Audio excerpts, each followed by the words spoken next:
So you went to Chengde, the summer palace? Chengde is the Chinese name for a strange place, which when I was reading Chinese for the very first time in the 50s, I read a bit of Chinese history, and there was some place that kept coming up, looked like Ji-Hole.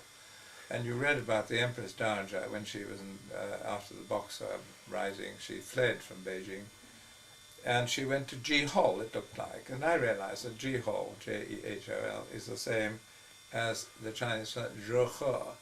It's a Zhe came out as J-E-H and He was O-L.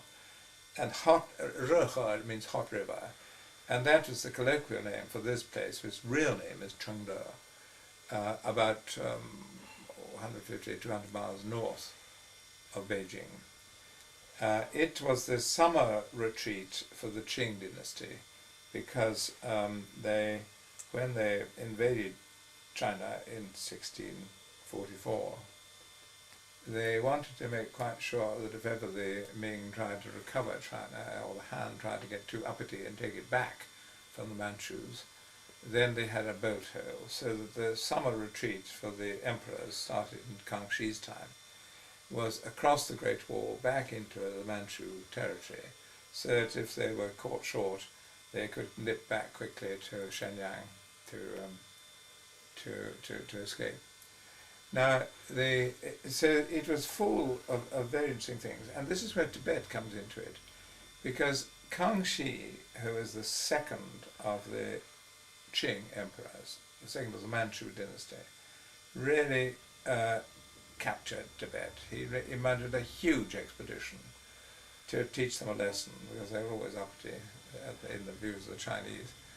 And he mounted a huge invasion and then made peace. And he and his successor and Qianlong were all passionately interested in Tibetan Buddhism.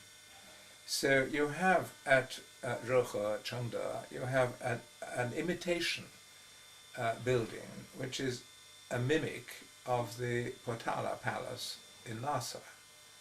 And you have Tibetan rites practiced in Chengde.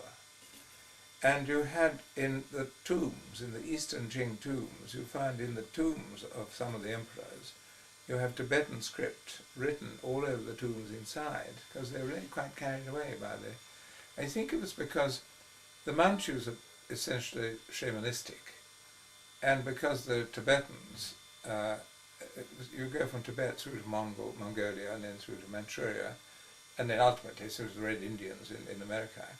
They're all basically shamanistic. They worshipped horses, they worshipped all sorts of things, they had funny devil dances. And I think that the Tibetan form of Buddhism rang a huge bell with the Manchus. So that you have a feeling in Chengde that it's very much respected, Tibetan religion. Tianlong was the enlightened emperor, is that right? He was always your favourite. Which one? Kangxi was the greatest.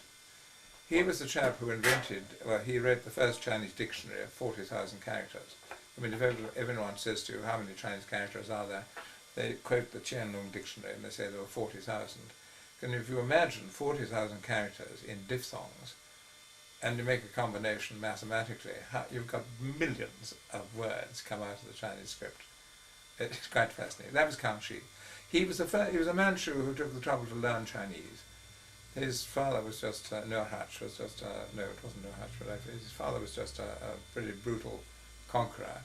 Kangxi really took a great deal of trouble to be a proper son of heaven, and he learned Chinese and encouraged scholarship. And so did his grandson, Qianlong. And which one did Stephen or Ying Ruocheng identify with? Stephen Ying his family was related to the one between Kangxi and Qianlong, whose name was Yongzheng. Not a very nice character, he didn't live for very long, and the terrible scandalous stories about how he murdered his brother in very mysterious circumstances to make sure, who was the heir apparent, he wasn't going to the throne. Suddenly he turned up dead, and Yongzheng was there saying, gosh, I seem to be in charge now. And I think he was always regarded as a bit louche, that fellow. But Stephen Ying was a red bannerman, I'll tell you, a Hongxi. Yes. Yeah. But you went to Chengde with Chris Patten one time, is that right? Yes.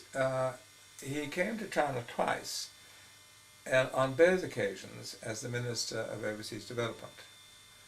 At the first occasion I took him to Sichuan, where he embarrassed me horribly by saying, as we were going, I showed him an engineering works, a cut in the river in western Sichuan, which had been done by a Chinese engineer 2,000 years ago and was still working. The runway through a cut in the mountains, a colossal cut in the mountains, still working.